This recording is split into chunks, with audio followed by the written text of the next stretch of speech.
Bismillahirrahmanirrahim. Assalamualaikum warahmatullahi wabarakatuh. Selamat siang Bapak Ibu penilai dalam sertifikasi dosen gelombang 1 tahun 2025. Perkenalkan, saya Hamler, dosen di program studi ilmu hukum Fakultas Hukum Universitas Persada Bunda, Indonesia. Video ini saya buat untuk melengkapi persyaratan dalam pengajuan sertifikasi dosen gelombang 1 tahun 2025, yaitu pernyataan diri dosen dalam unjuk kerja Tridharma perguruan tinggi, khususnya pada bidang pengajaran. Sebagai contoh dalam video pembelajaran ini, mata kuliah yang menjadi fokus adalah teknik perancangan kontrak dengan kode MKH 478744. Mata kuliah teknik perancangan kontrak dirancang dengan total bobot 2 satuan kredit semester atau 2 SKS. Distribusi SKS ini terdiri dari 1 SKS dialokasikan untuk penyampaian materi teoritis. 1 SKS difokuskan pada kegiatan pemecahan masalah yang berbasis pada studi kasus nyata. Proses pembelajaran akan mengimplementasikan pendekatan komprehensif melalui 3 pilar utama, yaitu pertama, delivery atau penyampaian dengan merujuk pada metode transmisi materi perkuliahan secara efektif kepada mahasiswa. Kedua, interaction, artinya interaksi, yaitu melibatkan partisipasi aktif mahasiswa dan diskusi 2 arah untuk meningkatkan pemahaman dan kedalaman analisa. Yang ketiga, assessment atau penilaian yang meliputi evaluasi berkelanjutan terhadap pemahaman dan keterampilan mahasiswa sepanjang semester. Metode pembelajaran ini akan diterapkan baik dalam format luring atau offline di lingkungan kelas maupun secara daring online atau menyesuaikan dengan kebutuhan dan ketentuan akademik yang berlaku. Mata kuliah teknik perancangan kontrak berfokus pada pemahaman dan penguasaan metode penyusunan kontrak yang efektif. Materi ini mencakup prinsip-prinsip dasar hukum kontrak, struktur anatomi kontrak yang komprehensif, serta teknik penyusunan klausula-klausula yang esensial. Tujuannya adalah memastikan bahwa kontrak yang dirancang tidak hanya sah secara hukum, tetapi mampu juga merealisasikan tujuan dan melindungi kepentingan para pihak secara optimal. Di dalam mata kuliah ini, mahasiswa juga akan dilatih untuk mengembangkan ketelitian, kecermatan, dan kemampuan analisa hukum yang sangat penting dalam mengidentifikasi potensi risiko dan merumuskan solusi preventif dalam setiap perjanjian. Capaian pembelajaran lulusan atau CPL program studi untuk mata kuliah ini adalah sebagai berikut. Pertama, kompetensi umum, yaitu mahasiswa diharapkan mampu menerapkan pemikiran logis, kritis, sistematis, dan inovatif dalam konteks pengembangan atau implementasi ilmu pengetahuan dan teknologi di bidang hukum dengan tetap memperhatikan nilai-nilai humaniora sesuai bidang keahliannya. Kompetensi khusus, mahasiswa diharapkan mampu merancang, menganalisa, dan mengevaluasi berbagai jenis kontrak sesuai dengan prinsip-prinsip hukum yang berlaku dan kebutuhan praktek. CPMK 1, mahasiswa mampu memahami, menginternalisasi, dan menjelaskan prinsip-prinsip dasar serta teori hukum secara komprehensif dan akurat. CPMK 2, mahasiswa mampu mengidentifikasi dan menganalisis permasalahan hukum yang mungkin timbul dalam perancangan atau pelaksanaan suatu kontrak. CPMK 3, mahasiswa mampu membaca, menafsirkan, dan menggambarkan implikasi perspektif interdisipliner, ekonomi, bisnis, atau sosiologis terkait isu-isu terkini dalam praktek perancangan kontrak. CPMK 4, mahasiswa mampu menerapkan ketelitian dan kecermatan dalam mengambil keputusan saat menyusun klausula-klausula kontrak yang relevan dan strategis, serta mampu mengantisipasi potensi sengketa hukum. Pokok pembahasan dalam mata kuliah teknik perancangan kontrak sangat relevan dengan dinamika hukum dan kebutuhan praktek saat ini. Materi tidak hanya terbatas pada teori-teori konvensional, melainkan juga diselaraskan dengan perkembangan zaman dan tuntunan industri. Beberapa topik utama yang akan dibahas meliputi konsep dasar kontrak, yaitu mulai dari asas-asas umum, syarat sahnya kontrak, hingga jenis-jenis perjanjian. Struktur anatomi kontrak, yaitu mempelajari bagian-bagian esensial dalam suatu kontrak. Klausul-klausul penting yaitu mendesain dan merumuskan klausul spesifik seperti force majeure, ganti kerugian, penyelesaian sengketa, arbitrasi atau legitasi, kerahasiaan, dan lain-lain. Perancangan kontrak spesifik misalnya kontrak jual beli, sewa menyewa, kerjasama, dan lain-lain, disesuaikan dengan kebutuhan praktek. Identifikasi dan mitigasi risiko hukum, menganalisa potensi masalah, dan merumuskan solusi preventif dalam kontrak. Implikasi teknologi dalam kontrak, membahas kontrak elektronik dan tanda tangan digital. Etika dan profesionalisme, pentingnya integritas dalam penyusunan kontrak. Referensi yang digunakan dalam mata kuliah ini sangat beragam untuk memberikan perspektif dan komprehensif. Ini termasuk buku-buku fundamental mengenai hukum kontrak dan perancangan kontrak, peraturan-peraturan perundang-undangan yang terkait, literatur dan artikel ilmiah yang terkini dari dalam maupun luar negeri, studi kasus praktis dan putusan pengadilan atau praktek industri. Selain itu, materi perkuliahan dan sumber daya tambahan juga dapat diakses melalui platform digital seperti situs web dosen pengampu di https://notarishamder.wordpress.com/ atau kanal YouTube yang relevan. Pada mata kuliah perancangan kontrak, penilaian akan didasarkan pada proporsi berikut. Ujian akhir semester 35%, ujian tengah semester 25%, kehadiran 10%, tugas individu dan keaktifan 15%, tugas kelompok atau studi kasus 15%. Seluruh kompetensi ini akan diakumulasikan sehingga mencapai total 100% dari nilai akhir. Struktur penilaian ini dirancang untuk mengukur pemahaman secara komprehensif mahasiswa terhadap materi perkuliahan, keaktifan dalam proses belajar, serta kemampuan mahasiswa dalam menerapkan konsep perancangan kontrak.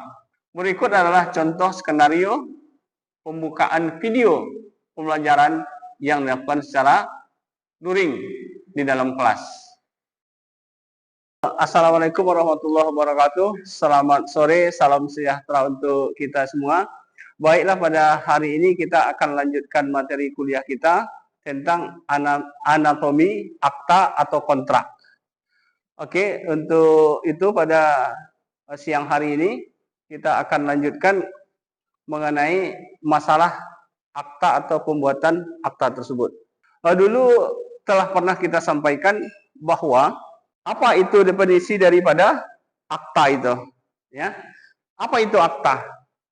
Akta ini adalah merupakan surat yang sengaja dibuat dan ditandatangani oleh pihak-pihak yang dimaksud dibuatnya akta itu sebagai alat bukti. Jadi artinya bahwa akta yang dibuat oleh para pihak itu merupakan alat bukti bagi mereka yang membuat akta tersebut. Apa itu alat bukti? Alat bukti ini karena ini merupakan sebuah akta otentik, jika ini dijadikan sebagai alat bukti, maka akta tersebut tidak perlu lagi ditambahkan dengan bukti yang lain. Artinya bahwa akta otentik itu dapat dijadikan sebagai alat bukti yang sempurna. Oke, kita lanjutkan. Di sini ada bagian daripada akta itu sendiri. Ya, bagian akta itu adalah secara umum ini dapat dibagi kepada ada bagian pendahuluan, ada bagian isi, ada bagian penutup. Jadi di sini dapat kita implementasikan bahwa kalau kita melihat sebuah akta otentik itu, ini sebagai contoh adalah perjanjian sewa menyewa. Yang dikatakan kepala akta itu adalah ini ada berkaitan tentang judul akta. Judul akta ini kalau dia akta otentik ini berisi gambaran umum tentang apa yang ingin kita buat atau perjanjian apa yang ingin kita buat, maka tergambar daripada judul akta itu sendiri. Contoh di sini adalah perjanjian sewa menyewa. Maka sebuah akta otentik itu karena ini adalah bagian dari kepala aktanya, di situ ada nomor akta. Di dalam sebuah akta otentik, nomor akta itu akan dikeluarkan oleh notaris. Setiap bulan ada angka satunya, ada nomor satunya.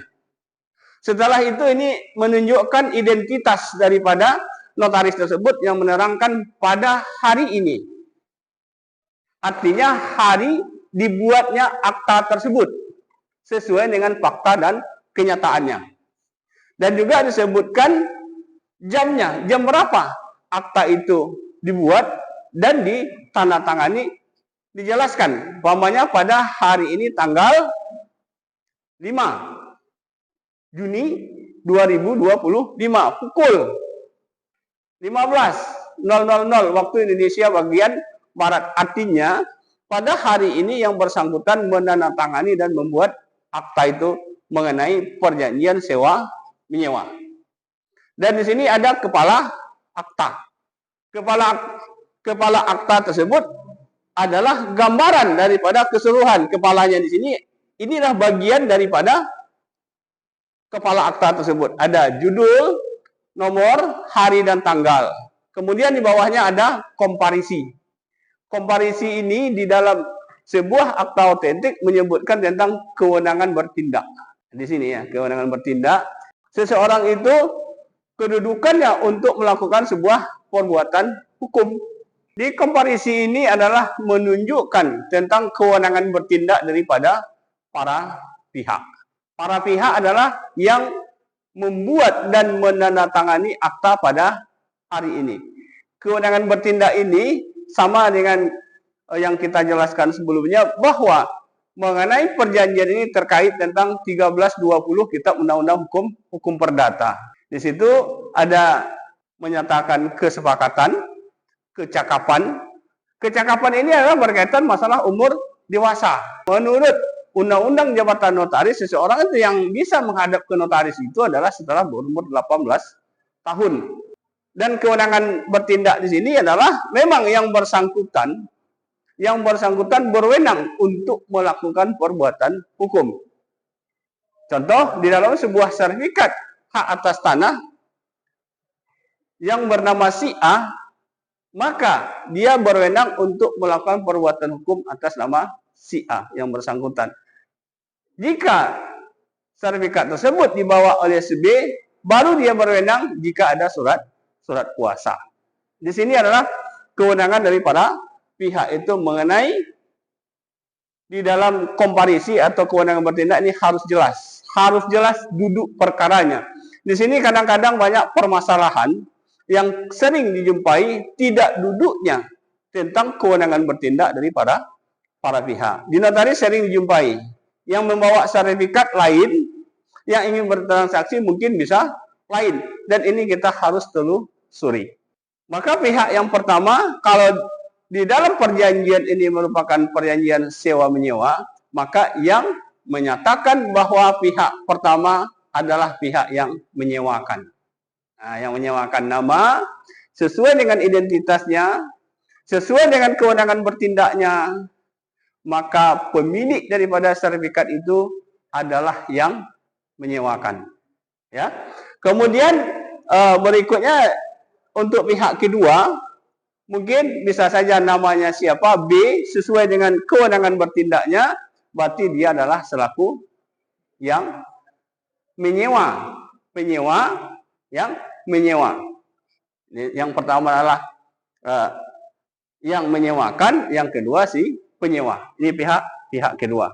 Tetapi di sini kita akan kembali ke PowerPoint ini tadi. Itu gambaran secara umum tentang bagian anatomi daripada akta tersebut.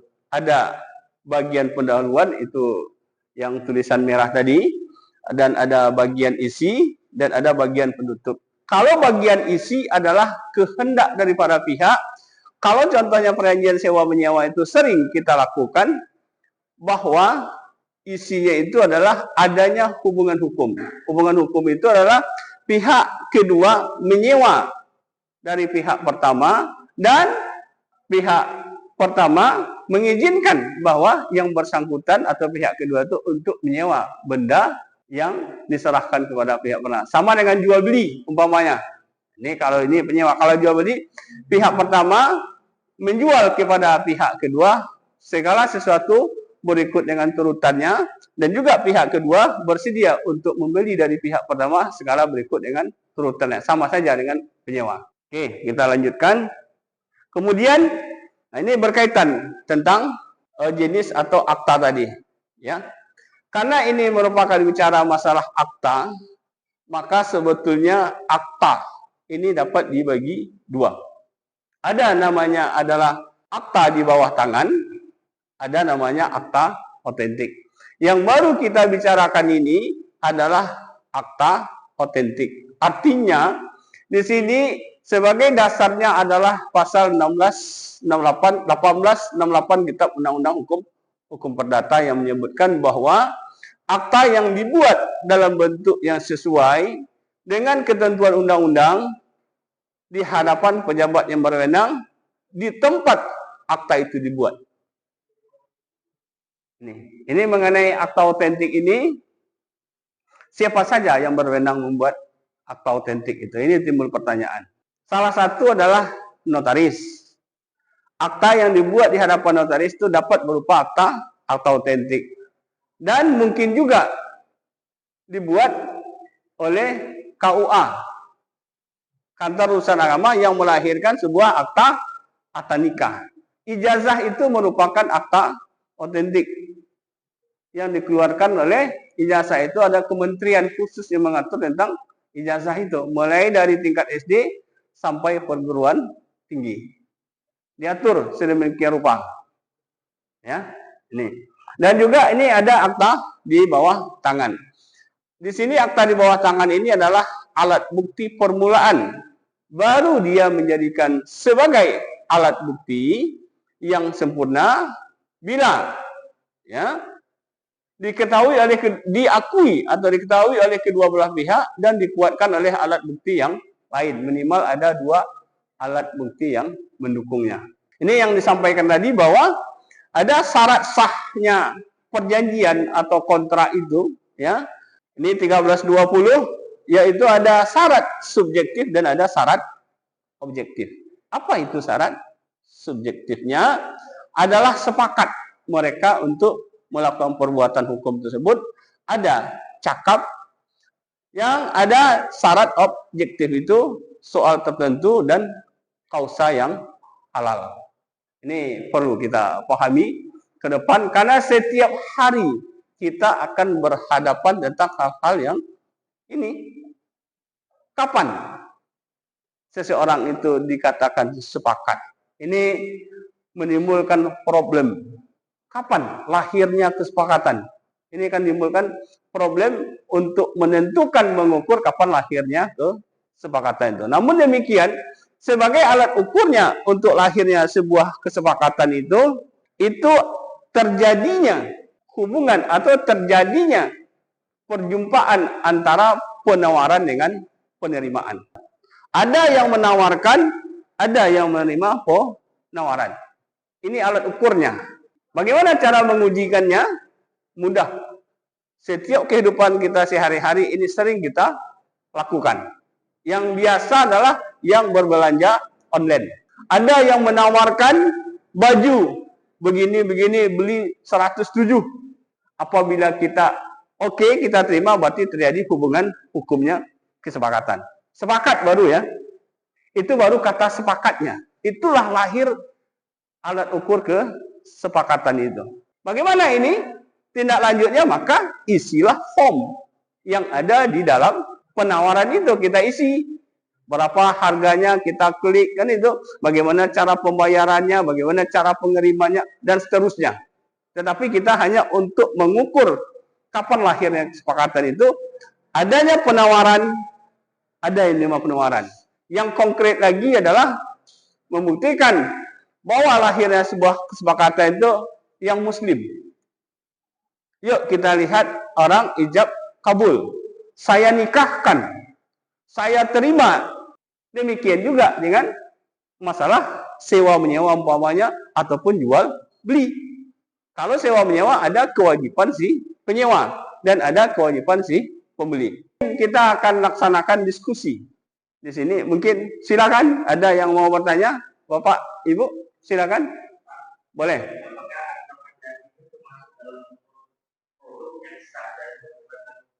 Akta pendading. Berarti perdamaian itu. Akta pendading itu adalah sebuah akta perdamaian. Kalau dia baik akta otentik ataupun tidak, ini tetap mempunyai kekuatan hukum yang mengikat para pihak. Saya pernah membuat itu perdamaian orang berperkara. Alhasil juga notarisnya ikut tergugat, turut tergugat ya. Kenapa turut tergugat? Karena untuk melengkapi para pihak. Yang pasti di dalam pendading yang pernah dibuat itu adalah para pihak itu sepakat. Yang isinya adalah dia lagi tidak memandang putusan yang akan datang. Apapun putusan ini kami tetap memakai yang kesepakatan yang kami buat. Artinya kesepakatan itu di dalam keperdataan lebih tinggi daripada sebuah keputusan.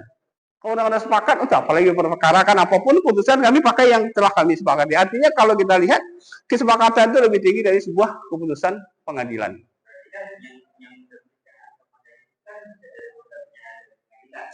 Boleh dari pengadilan, boleh dibuat di hadapan notaris. Di pengadilan, makanya di dalam prakteknya dalam sebuah perkara, maka di awal permulaan itu, maka para hakim menyuruh para pihak itu untuk perdamaian. Kalau dia sudah bernamai di sana, berarti mengikatlah kedua belah pihak yang berperkara. Maka perkara akan dihentikan dan putusan itu bisa dijadikan sebagai alat bukti bagi para pihak. Oke, yang lain ada? Silakan. Kalau pengusaha itu Pak, perjanjian sewa menyewa. Ya. Apakah antara orang itu banyak tidak melewati notaris dan perjanjian kedua pihak? Oke, ini balik masalah perjanjian sewa menyewa ini atau mengenai perjanjian ini secara umum sebetulnya kalau kita mau bagi mengenai perjanjian ada perikatan dan ada kontrak. Kalau dalam bahasa sehari-hari ini artinya adalah sama. Kesepakatan semua. Tetapi secara teoritis antara perjanjian kesepakatan dan kontrak ini berbeda. Kalau perjanjian itu ini adalah sangat luas. Ada yang tertulis, ada yang tidak tertulis. Kalau dia udah perikatan berarti yang sifatnya tertulis dia. Tertulis itu artinya bisa dibuat di hadapan pejabat yang berwenang, bisa tidak. Tetapi kalau udah kontrak, ini boleh dikatakan udah spesifik yang sengaja dibuat tertulis, dikehendaki oleh para pihak, ditandatangani dan dijadikan untuk dijadikan sebagai alat bukti. Artinya kalau kita mau buat sebuah akta otentik itu berarti kita udah siap bahwa ini untuk dijadikan alat bukti jika terjadi sengketa di kemudian hari. Oke, lanjut apa lagi? Boleh. Ketika kontrak itu misalnya kesepakatan terjadi dan dibuatkan itu secara kedua belah pihak dan disetujui, apakah bisa kontrak itu didaftarkan ke panitia pengadilan negara setempat? Oke. Mengenai perjanjian yang telah dibuat oleh para pihak dahulu ada PT, ini dulu ya, sebelum undang-undang IT ini ada PT, kemudian ada CP, itu merupakan kesepakatan oleh para pihak. Ini merupakan kesepakatan oleh para pihak. Artinya baik PT ataupun CP, inti pokoknya itu adalah ada pihak satu dan ada pihak yang lainnya. Merupakan suatu perjanjian di antara mereka. Kalau dahulu itu memang didaftarkan di pengadilan. PT, CP harus diregister di pengadilan. Sekarang itu langsung ke Kementerian Hukum dan Kementerian Hukum. Kalau dulu Kementerian Hukum dan Hak Asasi Manusia. Kalau sekarang Kementerian Hukum saja. Udah dilaksanakan secara online. Artinya kalau perjanjian yang dibuat oleh para pihak itu tidak ada keharusan untuk diregister di pengadilan. Tetapi jika kita berkeinginan, silakan saja sampaikan kepada pengadilan. Boleh, tak ada masalah. Bisa, intinya boleh. Oke, ada lagi yang lain? Oh, boleh, silakan. Ya. Kalau sekarang kan harus diregistrasi ke BPN, Pak. Kalau zaman dulu kan belum ada, Pak. Warisan dari nenek moyang, Pak. Hanya sebatas surat ada terus perjanjian antara leluhur aja, Pak. Ya. Ya. Oke. Nih, ini kalau mengenai tanah, ini cukup menarik kalau kita mau perbincangkan. Apalagi ditarik ke dalam hukum perjanjian. Ini masalah bukti kepemilikan surat menyurat tentang tanah. Ini ada bukti kepemilikan itu, sebetulnya bukti kepemilikan itu adalah berupa yang bukan sertifikat, yang merupakan alas hak. Ya. Yang merupakan alas hak yang dimiliki oleh yang bersangkutan. Apa itu bukti alas hak? Mulai dari surat tebas tebang, ada SKT, ada petuk, ya, ada surat kenagarian yang sifatnya dikeluarkan oleh desa. Ini diawali dengan surat alas hak namanya. Kemudian setelah itu mungkin orang akan tingkatkan jadi sertifikat. Jadi yang ditanyakan tadi, bagaimana kedudukan surat demikian tetap merupakan bukti kepemilikan bagi yang bersangkutan. Tetap bukti kepemilikan. Artinya sertifikat tidak akan mungkin lahir tanpa ada surat alas hak tersebut. Artinya di sini bahwa surat bukti kepemilikan itu merupakan dasar dari Badan Pertanahan Nasional untuk menerbitkan sertifikat. Mungkin apa lagi tambahnya? Dan juga ini mengenai tanah yang belum bersertifikat ini betulnya menarik. Ya, menarik untuk dikaji, bahkan untuk dilaksanakan penelitian. Demikian video ini saya buat untuk melengkapi persyaratan dalam pengajuan sertifikasi dosen gelombang 1 tahun 2025. Terima kasih. Wabillahi taufiq hidayah. Assalamualaikum warahmatullahi wabarakatuh.